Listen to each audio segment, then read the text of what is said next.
Hey guys, so welcome to the first episode of the podcast.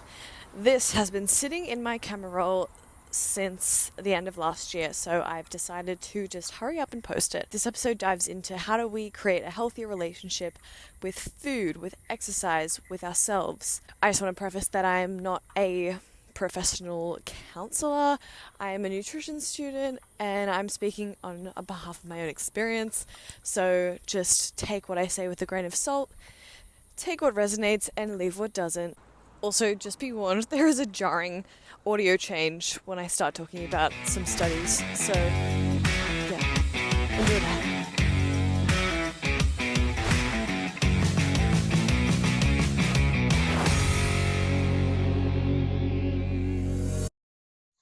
Hey everybody. Welcome to the first episode of the podcast. I had a completely different plan for this episode.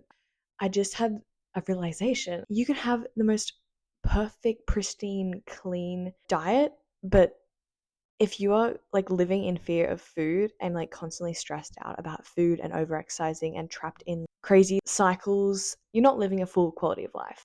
So yeah, today's episode is about mindset shifts that can help you develop a healthier, more peaceful, more radiant relationship with food, exercise, and yourself. I would just like to state this podcast is separate from my teaching roles at Stanford. It's all part of my desire to bring a zero cost to consumer information. But yeah, I just wanted to disclaim that none of this should be substituted as health advice. I'm just going to share some things that I feel like have been true for me. They might not be true for you. Okay, so the first mindset shift is understanding that calories in do not equal calories out. If I could just scream this from the roof, I would. So you might be thinking, okay, well, if calories in doesn't equal calories out, then why is everyone talking about it? Like, what's the evidence? Good question. Here's some evidence for you. Or there is this concept called epicaloric controllers, right?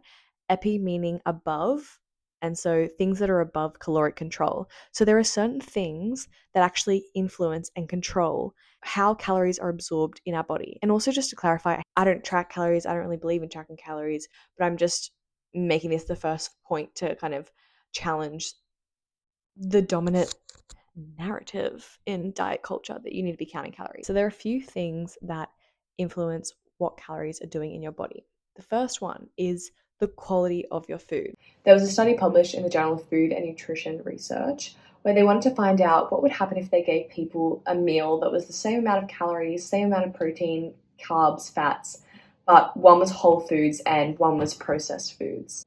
So they gave two groups of participants two different types of sandwiches, right? So in the whole food group, they were given a sandwich that was considered whole foods, being whole grain bread and cheddar cheese. The other group was given an ultra-processed sandwich, which was white bread and cheese product. And they tracked the pathway of calorie burn and their metabolic rate. And what they found after these two groups of participants had eaten the sandwiches, they found that the participants that consumed the processed food sandwich had a 50% reduction in calorie burn after eating the sandwich. We're talking about two sandwiches which are the exact same amount of calories, the exact same amount of protein, carbs, fats, but they had a 50% reduction in calorie burn. They found there was a higher thermogenic response in the whole food versus processed food group. Basically, we have this thing called the thermic effect of food, where our body essentially is using calories to break down calories. This comes down to another thing that affects how calories are absorbed in the body, which is the type of food. So if we're looking at proteins, carbs, and fats, protein is considered more calorically expensive to digest, which means that, so if you consume 100 calories of protein, 20 to 30 of those calories are going to be used to digest the protein. If we're speaking specifically, you're essentially getting a net profit of 70 calories out of those 100 calories of protein you were eating. And this isn't to zoom in and be like, you need to be counting your calories. It's just to explain that on the back of a packet where it says the amount of calories, that is simple maths. That is just like they use a bomb calorimeter. Like, I don't know if I've said that right. There's no account for the thermic effect of food, which is, well, how many calories does it actually take for my body to break down these calories? It doesn't take into account the effect that your gut microbiome has on absorbing calories. Professor Tim Spector has this famous UK study where they looked at identical twins and they looked at their gut microbiomes, and they found that twins who had a higher ratio of this certain bacteria associated with obesity gained more weight and had a tendency towards gaining more weight and more body fat, even though they're eating the exact same diet as their identical twin. So again, it's not as simple as calories in, calories out. It's like the interaction that your body has once you're consuming it. Another reason why we can't just measure what is healthy through a number on the back of a packet is the effect that inflammation in our liver has to do with our metabolism and the way that we manage calories in our bodies. In a podcast with Sean Stevenson, who has this book called Eat Smarter, he talks about how inflammation in the liver can have a huge impact on your thyroid function. And so your thyroid function is basically like the master regulator of your endocrine system and of your metabolism. So the liver's not managing your thyroid hormones properly, it can slow down your metabolism by hundreds of calories a day. So people are like cutting calories, but they're still eating foods that might be contributing to an inflamed liver, which is then reducing their metabolic rate. And they're wondering why things aren't working or why they might be putting on weight, or, you know. So if you're thinking, oh, how can I protect the health of my liver? It's important to understand that our liver is our detoxifying organ. It filters through environmental chemicals, pesticides, all that sort of thing. We're so overexposed to chemicals in our skin products, in our makeup, in our foods. So it's hard to avoid, but where we can, things that we could do is proactively avoiding foods that are grown with pesticides or herbicides, and maybe finding alternatives to sunscreens, makeup products, moisturizers, fragrances. It's not like, oh, you swap your one perfume, all of a sudden your liver's going to be working fine. It's not as simple as taking one thing away, everything's going to be all good. It's just kind of thinking, how can I reduce my exposure to environmental toxins? Because obviously there's an extent to which we can't control our environment. So it's just doing what's in your own power, which is we all have a choice about what kind of makeup products we use, what kind of skincare, fragrance. Maybe you buy organic berries or you buy organic soy products, things that are more likely to be heavily sprayed. You don't obviously have to buy like organic bananas. The bananas have a skin which you peel off and you eat the inside. You know what I mean? And so while calories might have a role, and they are certainly a measure, they're not always an accurate measure of how food interacts with our digestive system. And the concept of calories in, calories out completely negates the complexity of human digestion and all the processes that are occurring and all the processes in our body that actually take the energy from the food and use it for themselves to keep running. Moving on to the second mindset shift is thinking, what is the root cause of what I'm dealing with right now? Let's talk about restriction first. It's different for everyone, but I feel like the pattern tends to go restriction, binge, purge, cycle. Over-exercise fits in there as well. And that's not the same for everyone. Obviously, like everyone's experience and relationship with food is going to be different, but that's at least how it was in my own experience. So if we first look at restriction, it's like, what is the root cause? Like, why am I restricting my food right now? And for me, there was like this layer of restriction which was stemming from this almost like self-hate or guilt or shame about my appearance or the way I looked and not feeling confident. And so I was like, I need to be better. I need to look better. So it's like from that angle. And then there was this whole other angle, which was around when I was like 16-ish. One of my sisters was having a really hard time with her health, and we had to kind of make these really drastic changes to our diet. You know, we had to like remove sugar, dairy, gluten, like all of that was immediately like out of the house. You know, we had to take steps to make sure that she was going to be okay. And while that was like definitely such a necessary step, I think that really instant drastic change just kind of shocked me a little bit. So I had this whole other layer of restriction that was driven by this fear of the only safe foods that you can eat are inside your house. I feel like I spent so long creating all these rules and putting so many foods off limits that like my body was in like this like starvation mode essentially. And it was like, if I don't eat everything that's on my plate now, I will go starving and I won't have another opportunity to eat because there is limited. It was just like the scarcity mindset of there is limited amount of food that I can eat in this world. If whatever you're dealing with is impacting your ability socially to like maintain relationships, then it's a problem, I think. But I don't know. Don't shoot the messenger. I've nailed down a few things that I feel like are the main drivers. The first driver is control. And so this could look like in your own life.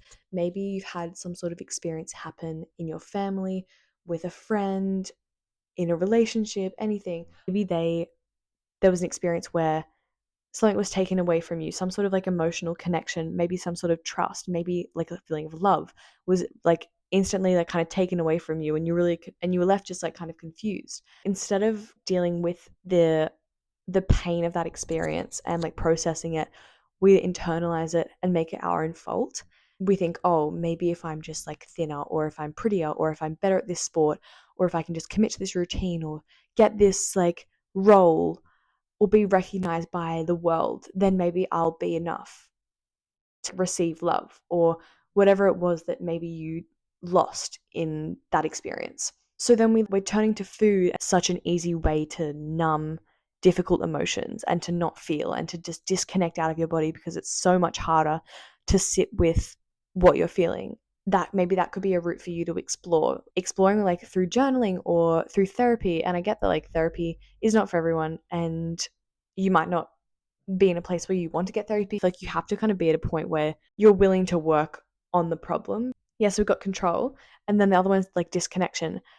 I feel like I felt so disconnected to myself because I was constantly shutting down any sort of cue that my body was giving me. The cue to rest, I was like, you're lazy, don't rest. Like that's just your weak mind telling you need to rest. You don't need to rest.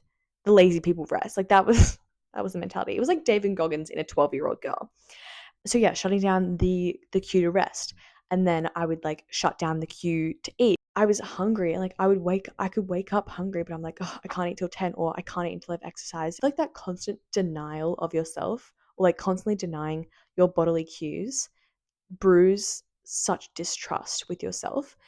That's why I find it really frustrating, and you might find it frustrating too when you hear people say, oh, just like eat intuitively or eat in moderation. It's like that actually doesn't come super easy to everyone. It might not come easily to you, because if you spent your whole life telling yourself you can't eat till 10 o'clock, or you can't eat after 7 p.m., or all these like you can't rest because that's lazy, even if your body's screaming at you for rest, you kind of just teach yourself not to trust yourself, and that you can't be trusted because you're weak or something. I don't know, whatever it is for you, it might be different. It's kind of a flow-on effect. Like when you're disconnected to yourself, you naturally close off to other people, because you have this belief that nobody gets me, nobody understands me, no one gets what I have to do, I can't relate to anyone because I'm so different, or I'm so sad, or I'm so broken, I'm so unfixable that I can't possibly relate to anyone else. And then that like isolates you from your friends, and that isolates you from your family. Like you believe that you're not worthy of feeling happy. You don't want to be around happy people because it makes you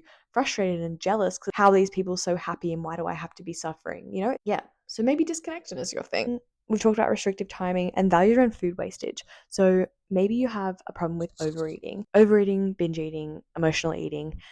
And let's say you have food on your plate, and let's say you've gotten like a quarter, 3/4 through, and you're like, oh my god, like I'm really full. I'm quite uncomfortably full, actually. Like my stomach is feeling very full, my mind's telling me that I'm full, but I just, for some reason, I actually can't stop eating. Like I'm so aware that I'm full, but I can't put my fork down. Let's look at what could be the root cause of that.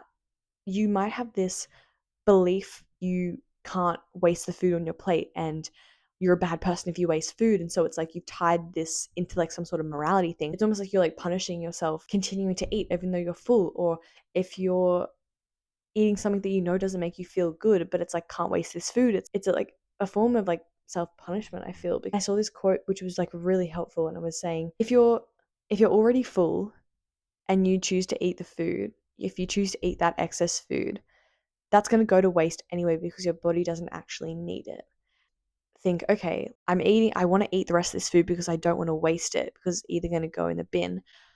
But if I eat this food, it's going to be wasted in my body anyways, because like our bodies don't want us to overeat, our bodies don't want us to undereat, our bodies want us to be in balance. And our body is naturally going to tell us when we're full, because okay, we have enough energy to sustain all these cellular processes, to have enough energy to live our lives, you can stop. Like, we're full, we've got the energy we need.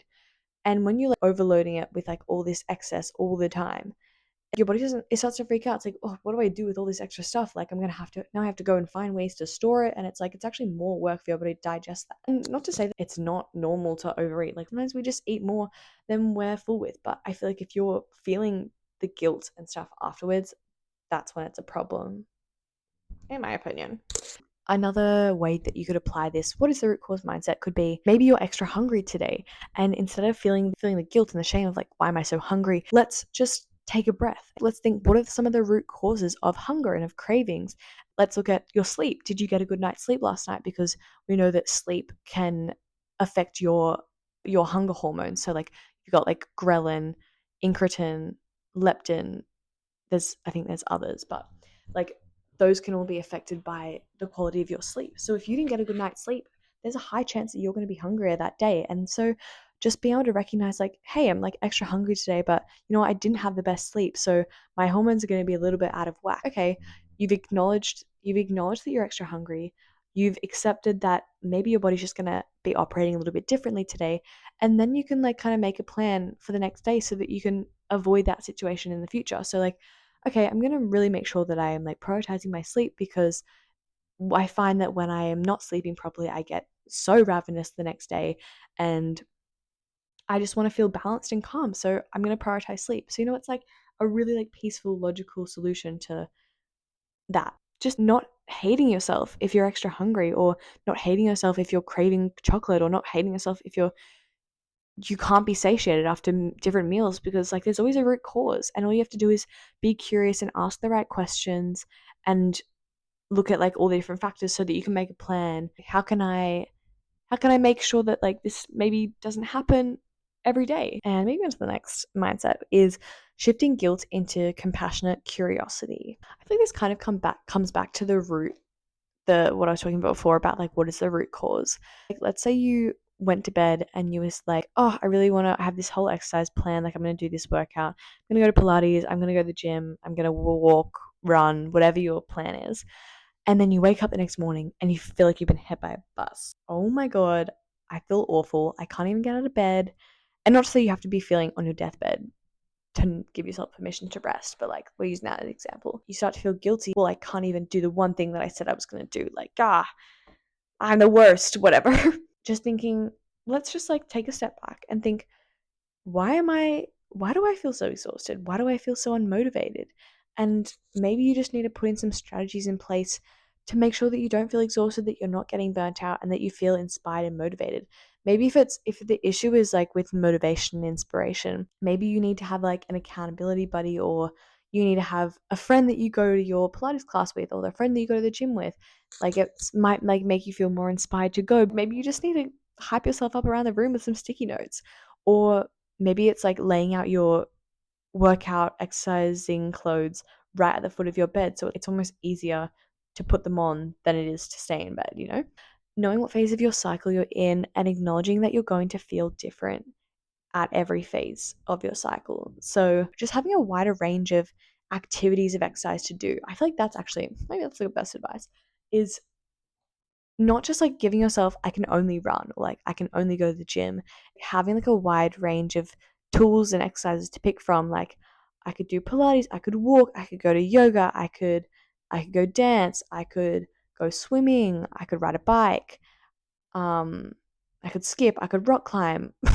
Random, like, if you live near a rock climbing place. Yeah, like, not like restricting yourself to one form of exercise, I feel like takes away the guilt. I said I was going to go to the gym and now I can't move. But it's taking away the all or nothing mindset, and it's like, oh, I can't go to the gym, therefore I won't exercise. Okay, maybe you don't have the energy to go for a gym, but maybe you have the energy to go for an ocean swim, or maybe you have the energy to like ride your bike up to the shops, or maybe you have the energy to dance around to some music in your room, or maybe you just want to sleep in your bed, and that's fine too. Just checking in with yourself and be like, I don't have to live on anyone else's schedule. Like, I'm living on my own schedule. Literally, you are living on your own schedule. Like, if you're a woman and you have a period, you are genuinely living on your own unique biological rhythm.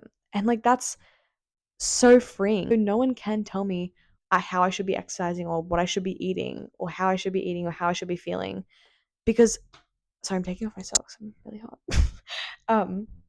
And then if you're struggling with guilt with food, stop seeing like the overeating as a bad thing. Maybe it's not a bad thing that you overeat. Maybe there's a lesson in there that you haven't learned. So your body's telling you that in a way it feels restricted by something. Maybe you have, like, even though you might be eating enough, you might have these like still like restrictive rules. I have to eat low carb, or I have to intermittent fast, or I can't eat unless I've exercised. Even though you could be eating, you might have these like restrictive like mindsets, which could be feeding into this desire to overeat. Oh yeah, so these are the things that helped me. Rule number 1, I feel like every physical goal should come alongside an emotional goal. So I don't think it's anything bad like about having physical goals. Like, you can have physical goals, you can have fitness goals, whatever. But I feel like you need to ask, what is the emotion that I'm really wanting to feel behind this? Like, if you're going to work on your external self, you can't do it without working on your internal self, because a lot of the time you'll get to this external goal and you'll feel empty and you'll feel isolated, and because you didn't do the inner work the whole time you were chasing this goal, you're really just chasing a feeling, or you're really just chasing validation. You're really just chasing the feeling of being loved. But if you can work on validating yourself and loving yourself, you'll probably find that, wait, maybe I don't even care about how big my bum is, or like maybe I don't care about the size of my waist. Maybe I don't care if I don't have abs 24/7, you know? And so, not just saying, what can I eat to stay small? No, like, what can I eat to feel energized? What can I eat to feel inspired? Like, what can I eat to make me feel excited about passions? I mean, I'm saying this, but I'm reminding myself, because this is something that, like, you never just like tick off, oh, healthy relationship with food, tick, oh, healthy relationship with exercise, tick, healthy relationship with self, tick. Like, you don't, it's not like something you tick off. Like, no matter how much journaling, no matter how much meditation, no matter how many yoga retreats you go to, another thing is, give yourself the permission of having 3 meals a day and put them at consistent times. You don't have to do this for the rest of your life, but if kind of trying to retrain and heal your relationship with food, giving yourself set times.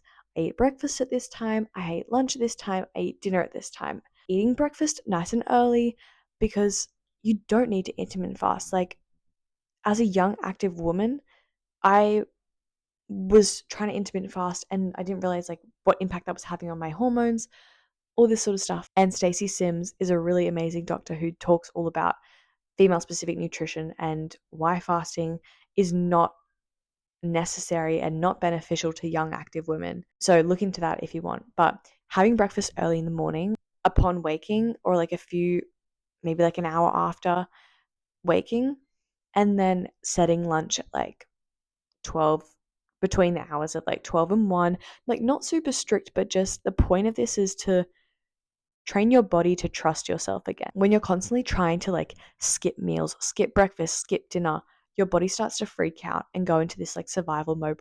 Oh my God, when am I next going to eat? And then you might like be more likely to binge eat or overeat, because your body doesn't trust yourself, because it's, well, I don't want to go starving, so I have to eat everything. Even with dinner too, like generally eating on your like circadian rhythms, eating in the morning when the sun comes up and kind of like stopping eating as the sun goes down. I mean, it's how our bodies kind of naturally want to eat. But obviously in Europe, it's such like a night culture and people don't have dinner until like 8, 9 p.m. And I was like really freaking out about that. I was like, oh my God. But a few times we'd have dinner really late, and I woke up the next day and everything was fine. Like, I was still me. Nothing had changed. Stepping outside of those rigid rules and just retraining your body to trust yourself again. Give yourself unconditional permission to eat. And I know that sounds scary. And I was like, what? That is, when I heard that, I was like, that's awful advice. If I give myself permission to eat, I'll just eat everything. It's like, you know what? Maybe at the start you will. And maybe at the start you'll feel out of control. But it's like an overcorrection thing. You've set so many rules and so many limits for yourself that your body wants to rebel against it. So let's say you give yourself full permission to eat and maybe you overeat for a little bit, but eventually your body will come back into balance. And I think this is where the like perfectionist mindset really holds back people from healing or recovering, is because you don't want to get it wrong. And I was like that too. I was like, I don't want to give myself unconditional permission to eat, because what if I fail and what if I don't have control? And I was like, I would rather be at either end of the extreme where I'm not eating, or if I'm eating too much, than sitting in the middle where I might get it wrong. And realizing that, like, just unpacking that, why do I feel like I need to be all or nothing, you know? Because the only way you're going to learn how to trust your body or eat intuitively or eat in moderation, the only way you're going to learn that is if you get it wrong. Because if you've spent like years and years, like I feel like I did, learning to like shut down every cue that your body was giving you, you're not gonna be able to know how like I was like, how the hell do I trust my body? Like I actually people are like, just listen to your body, listen to what your body needs. I'm like, I actually can't hear my inner voice because I've spent so long screaming at it to be quiet because I was saying that it was weak and that it wasn't good enough. And so you kind of have to just like get it wrong a bit, which is scary. And it like it's kind of annoying advice because like you just want to get it right straight away. But realistically, you're going to have to overcome or push through that perfection because the only way you heal is like through the gray area. And like, yeah, you have to get it wrong before you get it right. And also, like, it takes a yes boundary to know it's a no boundary sometimes. So sometimes you have to like say yes to a food for you to know, okay, wait, maybe that doesn't make me feel good. Maybe I won't choose that next time. Let's say like you're eating dinner and you eat a little bit more than usual. Rather than you say yes to eating more than usual, and rather than feeling guilty and like, oh, I messed up, it's like, no, it takes a yes boundary to know it's a no boundary. That was just like a test, right? And I've learned from this test that maybe when it comes to this food and maybe when it comes to feeling this full, maybe in this situation, it's best for me to just sit and leave the food on my plate. You know? And it's like, it takes a yes boundary to know it's a no boundary. Um, and then what was the other one? Overcoming your scarcity mindset and adopting an abundance mindset, and reminding yourself consistently throughout the day while you're eating, food is always available to me. There is an abundance of food available to me. I can eat everything in this world. Just like taking all the rules away from food. Because, okay, let's think you tell a little kid, don't press the big red button. You can't press the big red button. If you press the big red button, bad things will happen. When you make all these rules around food, it's the same kind of thing. When you have a rule around something, it makes you want to do it more. It makes you want to rebel. Like that's how we're like psychologically wired. We want what we can't have, essentially. When you actually give yourself unconditional permission to eat, you're saying, you can touch the big red button if you want. Like you can, that is so your decision, but you will explode the world. But I mean, go ahead. Okay, well, I don't really want to do it anymore because you're saying I can. So like it's not that appealing to me. When you give yourself unconditional permission to eat, you kind of take away the thrill, the dopamine rush you get around food because, oh, okay, like that's not that exciting. Like I can have this food today, but I can also have it tomorrow. I can also have it the next day. Like I don't need to eat it all now. Like I can have this for breakfast if I want, you know? I don't know if this episode was like a little bit all over the shop. Literally when I was playing this, I was like, oh, I'm just going to make a little Word doc, jot down some ideas. Next thing you know, I currently have a 32-page Word document for this one episode, which I really barely followed at all. I've kind of just gone off on a bit of a tangent. But that's the end of the episode today. I hope you got some value out of it. I hope you learned something, or I hope maybe your mindset's shifted, and I hope that you just walk away from this with some more compassion for yourself. Remember that I'm going to end on a quote. Remember that the beauty you see in the world is a reflection of the beauty you see within yourself.